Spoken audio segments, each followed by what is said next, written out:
Hello दोस्तों, सभी को नमस्कार। मैं डॉक्टर के एस गोले एम के स्टडी यूट्यूब चैनल में आप सभी का हार्दिक स्वागत करता हूं, हार्दिक अभिनंदन करता हूं। हम पिछली क्लास में पढ़ रहे थे रस के हम कुछ भाग पढ़ चुके हैं। आज हम पढ़ेंगे रस का रौद्रस। रौद्रस का स्थायी भाव होता है क्रोध। रौद्रस का मतलब गुस्से से होता है।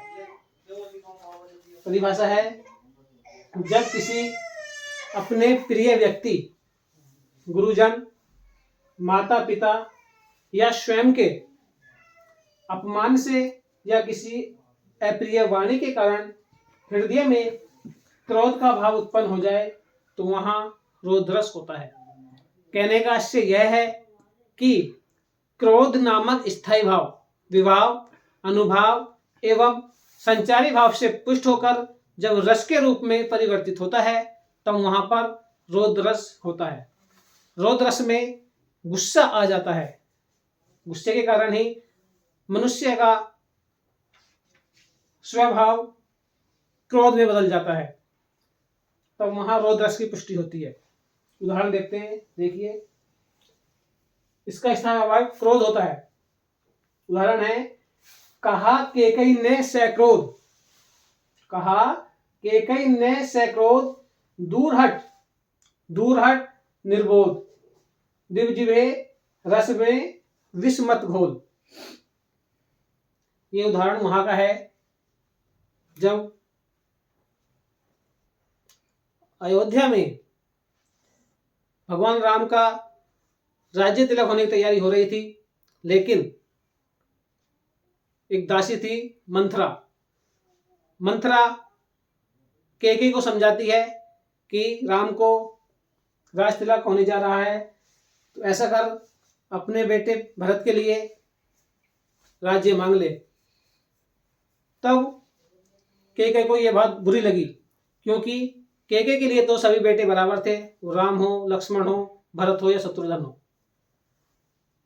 प्रिय बेटा होने के कारण कैकेयी को यह बात मंथरा की बुरी लगी और वह मंथरा को डांटने लगी। उसे सुनकर गुस्सा आ गया, क्रोध आ गया। तब कहती है, कहा कैकेयी ने सक्रोध। कैकेयी ने मंथरा की बात सुनकर क्रोध से भरकर उसे कहा, दूर हट निर्बोध। उसने उसे डांटा। निर्बोध का मतलब अज्ञानी, कि हे अज्ञानी तू दूर हट, ये गलत बात कहती है। दिव्जिह्वे रस में विष मत घोल। उसने उसे डांटा कि यहाँ रस है, इस रस में तू विष मत घोल, यानी कि राम को राज्य तिलक हो रहा है, ये तू गलत बात मत कर। इसलिए ये बात सुनकर कैकेयी को गुस्सा आ गया और ये बात उसने मंथरा से कही। इस उदाहरण में क्रोध नामक स्थायी भाव के कारण रौद्रस की पुष्टि होती है। दूसरा उदाहरण है, श्री कृष्ण के वचन सुन अर्जुन क्रोध से जलने लगे, सब शोक अपना भूलकर करतल युगल मलने लगे। देखिए इस उदाहरण में ये कहानी महाभारत से ली गई है। महाभारत में गीता में उपदेश दिया गया है, जब युद्ध की तैयारी चल रही थी, अर्जुन युद्ध भूमि में खड़े हुए थे और उनके दूसरी तरफ उन्हीं के परिवार के मनुष्य युद्ध करने के लिए खड़े थे। उनके गुरु भी थे द्रोणाचार्य जी। तो अर्जुन ने युद्ध करने के लिए मना कर दिया कि ये तो मेरे सगे संबंधी है, मैं इनसे युद्ध नहीं करूंगा। तब श्री कृष्ण ने उन्हें समझाया कि अर्जुन, ये बुराई की लड़ाई है, यह आत्मा न मरती है और न मारी जाती है, आत्मा अमर रहती है, इसलिए तुम्हें शोक त्याग कर युद्ध करना चाहिए। जब श्री कृष्ण ने अर्जुन को समझाया तो अर्जुन के समझ में ये बात आ गई और वह शोक को त्याग कर उनसे युद्ध करने के लिए तैयार हो गए। श्री कृष्ण के वचन सुन अर्जुन क्रोध से जलने लगे। जब अर्जुन ने श्री कृष्ण की बातें सुनी तो उन्हें क्रोध आ गया और क्रोध से वह जलने लगे, बहुत आग बबूला हो गए। सब शोक अपना भूलकर, जो भी उन्हें शोक था जो वह उन्हें अपना प्रिय समझ रहे थे उन्हें भूल गए और गुस्से में आकर करतल युगल मलने लगे। कर कहते हैं हाथों को, अपने दोनों हाथों को गुस्से में क्रोध में आकर मलने लगे, यानी कि उनके अंदर बहुत क्रोध आ गया।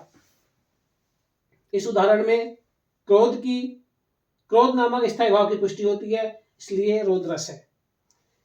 ये उदाहरण है हमारा, उस काल मारे क्रोध के तन कांपने उनका लगा। ये उदाहरण बहुत मोस्ट है, परीक्षाओं में मिलता है देखने के लिए। उस काल मारे क्रोध के तन कांपने उनका लगा, मानो हवा के जोर से सोता हुआ सागर जगा। देखिए ये भी महाभारत से ली गई है, युद्ध भूमि की बात है ये। जब अर्जुन ने अभिमन्यु के वध की बात सुनी, क्या उन सभी लोगों ने निहत्थे अभिमन्यु को मिलकर मारा है? तब उन्हें गुस्सा आ गया और वो कहने लगे, उनकी स्थिति क्या हुई? उस काल मारे क्रोध के, उस समय क्रोध से उनका शरीर थर थर गया, तन कांपने उनका लगा, मतलब गुस्सा आ गया उन्हें और बहुत गुस्से में कांपने लगे। किस तरीके से? जैसे कि मानो हवा के जोर से एक आंधी और तूफान आए, जैसे ज्वालामुखी आती है, ज्वार भाटा आता है और उसमें सोता हुआ सागर जगा, यानी कि समुद्र का जल बहुत ऊपर ऊपर उठने लगता है। इस तरीके से उन्हें गुस्सा आ गया। यहाँ पर भी गुस्से की बात है, क्रोध की बात है, इसलिए इस उदाहरण में रोध रस है। एक उदाहरण और है नीचे, सूर नर असुर गंधर्व किन्नर, कोई भी कहीं कल शाम तक मुझसे जयद्रथ को बचा सकता नहीं। ये उदाहरण भी महाभारत से लिया गया है। अर्जुन को जब खबर मिली अभिमन्यु को मरने की, बताया कि जयद्रथ ने मारा अभिमन्यु को, तब बहुत गुस्सा आ गया। अर्जुन गुस्से में कंपित होने लगे, वो कहने लगे सुर नर असुर गंधर्व, यानी कि चाहे मनुष्य हो, चाहे दैत्य हो, चाहे देवता हो, चाहे किन्नर हो, कोई भी मुझे जयद्रथ को मारने से नहीं रोक सकता। कहा सुर नर असुर गंधर्व किन्नर, कोई भी कहीं, चाहे कोई कहीं भी, कल शाम तक, समय भी दे दिया कल शाम तक का, कि जयद्रथ को मुझसे नहीं बचा सकता। अर्जुन को बहुत ही गुस्सा आया और गुस्से के कारण उन्होंने ये प्रण किया कि कल शाम तक सूर्य अस्त होने से पहले पहले मैं जयद्रथ को मार दूंगा। हुआ भी वही, अर्जुन ने अपना प्रण पूरा किया। इन सभी उदाहरणों में रोध रस की पुष्टि होती है। अब हम आगे पढ़ते हैं, जो हमारा अगला नेक्स्ट नंबर है, ये रस है हमारा विभत रस। विभत रस का स्थायी भाव होता है जुगुप्सा, जिसे हम घृणा कहते हैं। परिभाषा है, जुगुप्सा नामक स्थायी भाव विभाव, अनुभाव एवं संचारी भाव से पुष्ट होकर रस के रूप में परिणित होता है, वहां पर विभत रस होता है। इसका विभत रस का सामान्य अर्थ है, जैसे कोई चीज है उसमें से दुर्गंध आ रही हो, बदबू आ रही हो, कटी हुई हो, कोई ल्हास हो, सब हो, तो उसे देखकर हमारे मन में जो घृणा पैदा होती है, गिलानी होती है, उसे हम विभत रस में प्रयोग करते हैं। इसका उदाहरण है, सिर पर बैठो काग, आंख दो खात निकारत, खींचत जीवै श्यार, अति आनंद उधारत। गिद्ध जांग के खोद खोद के, मांस उचारत, श्वान अंगूरिनी काट काट कर खान विचारत। इस उदाहरण में बताया गया है कि जब पहले राजा महाराजों में युद्ध होते थे, दोनों सेना लड़ती थी, तो उनके जो सैनिक थे आपस में तलवारों से कट के मर जाते थे और वो युद्ध भूमि में पड़े रहते थे। वहां का वर्णन किया गया है कि युद्ध क्षेत्र में सैनिक कटे पड़े हैं, कुछ अर्ध मरे हैं, कुछ मरे हुए हैं। शाम का समय है और जंगल से जो पशु पक्षी मांस खाते हैं वह निकल कर आ रहे हैं, उसी का वर्णन किया गया है। देखिए, सुनकर आपके मन में कैसी गिलानी आएगी, कैसी घृणा होगी आपको। सिर पर बैठो काग, सब कटे फटे हुए हैं और उनके सर पर कौवे बैठे हैं। आंख दो खात निखारत, और उनकी सबों की दोनों आंखें निकाल निकाल कर खा रहे हैं। खींचत जीवै श्यार, और जंगल से गीदड़ आ गए हैं, शेर कहते हैं गीदड़ को, और उनकी जीभ निकाल निकाल कर खींच खींच कर खा रहे हैं, अति आनंद उधारत, और बड़े ही आनंद से उन्हें खा रहे हैं। गिद्ध जांग के खोद खोद के मांस उचालत, और उनकी जांगों पर गिद्ध, गिद्ध एक चील की टाइप होता है, पशु पक्षी होता है वो, चील की तरह। अब तो बहुत कम हो गए, पहले बहुत होते थे। कहीं कोई पशु मरा हुआ होता था तो बहुत सारे इकट्ठे हो जाते थे। गिद्ध, गिद्ध उन लाशों की जांघों पर बैठे हैं और उनकी जांघों से मांस खोद खोद कर खा रहे हैं। श्वान अंगुरिनी काट काट के खान विचारत, श्वान कहते हैं कुत्ते को, और जंगली कुत्ते आ गए हैं वहां पर, और उनकी उंगली काट काट कर आराम से खा रहे हैं। देखिए कितना घृणित दृश्य है ये। सुनकर अगर अपने दिमाग में सोचोगे तो तुम्हें गिलानी पैदा हो जाएगी, यानी कि यहाँ तक कि लोगों को वोमिटिंग भी हो जाती है, उल्टी तक हो जाती है। दूसरा उदाहरण है, आंख निकाल उड़ जाते, क्षण भर उड़कर आ जाते, सब जीभ खींचकर कौवे चुगला चुगला पर खाते। यह भी उसी तरह से वर्णन किया गया है। मान लीजिए कोई सड़क पर जैसे एक्सीडेंट हो जाता है तो उनकी आंतें अलग हो जाती हैं और मांस पिचा पिचाता हो जाता है। या सड़क पर तुमने कुत्ते देखे होंगे मरे हुए, पड़े रहते हैं एक्सीडेंट से, आंतें लंबी लंबी पड़ी रहती हैं, और वो उन्हें देखकर गिलानी होती है मन में बहुत ज्यादा, दूर दूर तक मांस छिता रहता है, उनका पड़ा रहता है, यहाँ तक कि कभी कभी तो आंख बचाकर निकलना पड़ता है, ये कंडीशन में होते हैं। वही उदाहरण इस रस्म में आते हैं। आंख निकाल कर उड़ जाते, यानी कि लाश पड़ी हुई है, उनकी आंख निकाल निकाल कर कौवे खा रहे हैं, और क्या कर रहे हैं, आंख निकाल उड़ जाते, आंख निकाल कर भाग जाते हैं खाने के लिए, और क्षण भर उड़कर आ जाते हैं, फिर उन्हें खाकर आकर सबके पास बैठ जाते हैं। सब जीव खींच खींच कर कौवे, और उस जो वहां पड़े हुए हैं, कहेंगे उन्हें डेड बॉडी, जो उनके सब पड़े हुए हैं, उनकी जीभ खींच खींच कर कौवे खाते हैं, और आपस में क्या करते हैं, चुगला चुगला कर, यानी कि एक दूसरे को दिखा दिखा कर कौवे खाते हैं। यहाँ पर भी विभत्स रस की पुष्टि हो रही है। एक उदाहरण यह है, गिद्ध और चील मंडरा रहे थे, गिद्ध और चील मंडरा रहे थे, चूहे को तड़पा रहे थे, यानी कि एक चूहा मार लिया गिद्ध कौवे ने, वो अधमरा है, और उसके ऊपर चील और गिद्ध मंडरा रहे हैं, घूम रहे हैं, और चूहे को ठोंक मार मार कर उसे मंडरा रहे हैं, तड़पा रहे हैं, उसका खून निकल रहा है। इसे वर्णन किया गया है। इन सभी उदाहरणों में घृणा की दृष्टि से देखो दिखाई दे रहा है, तो यहाँ पर विभत्स रस की पुष्टि हो रही है। इसके आगे हम पढ़ते हैं अद्भुत रस। ये रस है हमारा अद्भुत रस। इसका स्थायी भाव होता है विस्मय या आश्चर्य।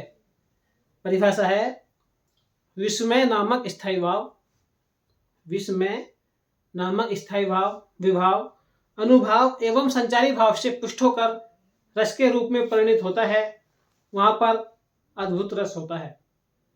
यानी कि जहां पर किसी चीज को देखकर आश्चर्य पैदा हो, जहां आश्चर्य की पुष्टि होती है, वहां पर अद्भुत रस होता है।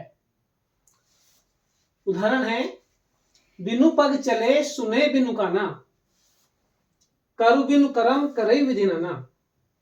तुलसीदास जी ने रामचरितमानस में लिखा है, ये चौपाई है, चौपाई छंद में वर्णित है कि बिना पग के चलता है, सुने बिनु काना, बिना कान के सुन सकता है, करु बिनु करम करे विधि नाना। ऐसा हो सकता है कि कोई बिना कान के सुने बिना पैर के चले? नहीं हो सकता ना।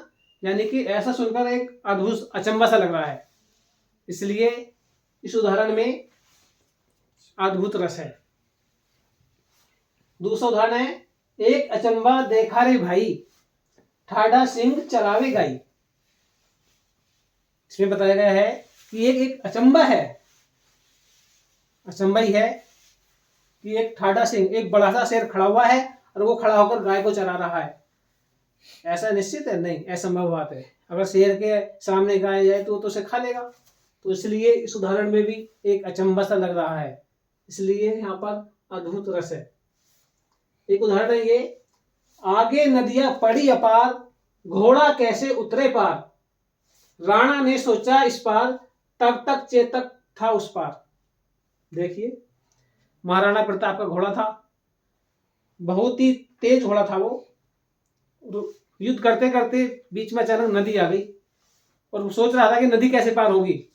दिया है कि राणा ने सोचा इस पार, राणा प्रताप ने, जो राणा प्रताप थे, उन्होंने सोचा ही था, इतने ही पलक झपकते तक घोड़ा दूसरी पार पहुंच गया। असंभव बात है ना, बड़ा चढ़ाकर वर्णन किया जाए।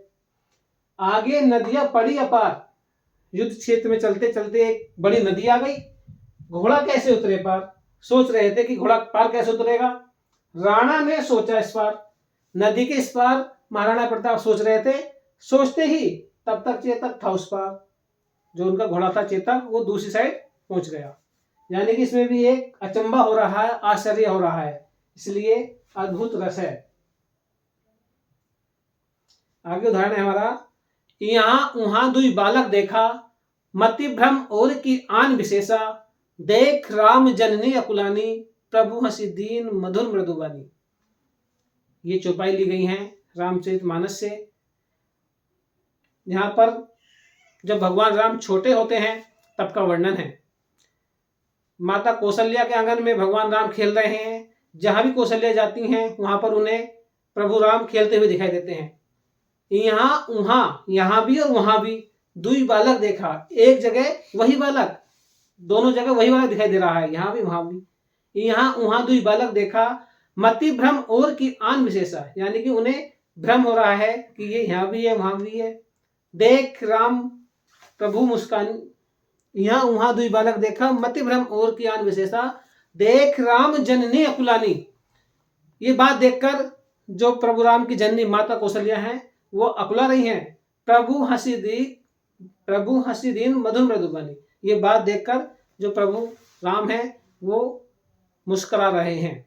यानी कि माता कौशल्या को अचंबा हो रहा है, आश्चर्य हो रहा है, इसलिए इस उदाहरण में भी अद्भुत रस है, अद्भुत रस की पुष्टि होती है। आगे हम पढ़ते हैं जो इससे अगला रस आता है वह है शांत रस। पढ़ते हैं हम शांत रस। यह रस है हमारा शांत रस। इसका स्थायी भाव होता है निर्वेद। परिभाषा है, निर्वेद नामक स्थायी भाव विभाव संचारी भाव से पुष्ट होकर रस के रूप में परिणित होता है, वहां पर शांत रस होता है। शांत रस का मतलब होता है मन को शांति मिलना। जहाँ हमारे चित्त को, मन को शांति मिलती है वहां पर शांत रस की पुष्टि होती है। यानी कि इस संसार की मोह माया से बिल्कुल अलग हट जाना, चित्त को शांत कर लेना। जो हमारी ये समाज की, संसार की लोभ वाली चीजें होती हैं उनसे अपने मन को अलग हटा लेना, शांति मिलना, वहां पर शांत रस होता है। उदाहरण है, जब मैं था तब हरि नहीं, अब हरि है मैं नहीं, सब अंधियारा मिट गया, जब दीपक देखा माही। कबीरदास जी के दोहा है। कबीरदास जी ने अधिकतर दोहे शांत रस में ही लिखे हैं। इसमें बताया गया है, जब मेरे अंदर मैं था, यानी कि अहम की भावना थी, मैं का मतलब होता है अहम से, तब हरि नहीं। जब मेरे अंदर मैं की भावना थी तब मेरे अंदर हरि भगवान नहीं थे। अब हरि है मैं नहीं। जब मेरे अंदर भक्ति रस मतलब भगवान से संबंधित बात आई तो मेरे अंदर से मैं निकल गया, अहंकार निकल गया। सब अंधियारा मिट गया, जब दीपक देखा माई। जब मैंने ज्ञान रूपी दीपक देखा तो मेरे अंदर से सब अंधियारा मिट गया। कहने का तात्पर्य यह है कि जब मेरे अंदर अहम की भावना थी तब भगवान का रूप मेरे अंदर नहीं था। जब मेरे अंदर भगवान का रूप आया तब अहम की भावना चली गई। जब ज्ञान का दीपक देखा तो सारा अंधियारा दूर हो गया। एक दोहा है, कबीरदास जी लिखा है, माटी कहे कुम्हार से तू क्यों रोंधे मोए, एक दिन ऐसा आएगा मैं रोन दूंगी तोए। ये दोहा भी शांत रस से पुष्टि करता है। लिखा है हमने, राम नाम की लूट है, लूट सके तो लूट। राम नाम की लूट है, लूट सके तो लूट, अंत समय पछताएगा प्राण जाएंगे छूट। शांत रस है। इसमें बताया गया है राम नाम की लूट है, भगवान के नाम की लूट है, यानी भगवान नाम को जितना जप लो उतना कम है। अगर बस हमारे मन में इच्छा है तो ज्यादा से ज्यादा भगवान नाम लेना चाहिए। अंत समय पछताएगा जब प्राण जाएंगे छूट। सोचता रहता है मनुष्य कि अब नहीं, कल से करूंगा, कल से करूंगा, अभी तो ये काम कर लूँ, उसके बाद भगवान का नाम ले लूंगा। लेकिन ऐसे करते करते लास्ट समय आ जाता है और मनुष्य के जो शारीरिक कार्य होते हैं वे पूरे नहीं हो पाते और मनुष्य चला जाता है। इस उदाहरण में शांत रस की पुष्टि है। ये सूरदास जी का पंक्तियां हैं। मेरो मन अनंत कहाँ सुख पावे, मेरो मन अनंत कहाँ सुख पावे, जैसे उड़ जहाज को पंछी पुन जहाज पर आवे। इसमें बताया गया है कि मनुष्य का मन ऐसा होता है जैसे एक समुद्र हो, समुद्र में एक जहाज चल रहा हो, उस जहाज पर एक पंछी हो और वो पंछी उससे उड़कर जाए कि मैं कहीं अलग जा रहा हूँ आराम करने के लिए, और उड़ता उड़ता समुद्र में इधर उधर घूमते घामते परेशान हो जाए, उसे कहीं किनारा ना मिले बैठने के लिए, और वो फिर वापस उस जहाज पर ही आकर बैठ जाए। बताया गया है कि मन भी इसी प्रकार से होता है कि जहाज के पंछी के समान मन सोचता है ये कर लूं, वो कर लूं, वो कर लूं, लेकिन कुछ नहीं हो पाता और हमेशा मन परेशान ही रहता है। यानी कि इसमें बताया है कि मेरो मन अनंत कहाँ सुख पावे, जैसे उड़ जहाज को पंछी पुन जहाज पर आवे। इसमें भी मन की शांति के बारे में बताया गया है, इसलिए यहाँ पर इस दोहे, इन पंक्तियों में शांत रस की पुष्टि होती है। कबीरदास जी के अधिकतर दोहे शांत रस से भरपूर हैं, इसलिए हमारा ये रस हुआ शांत रस। इसका स्थायी भाव है निर्वेद। हम लगभग 9 रस पढ़ चुके हैं।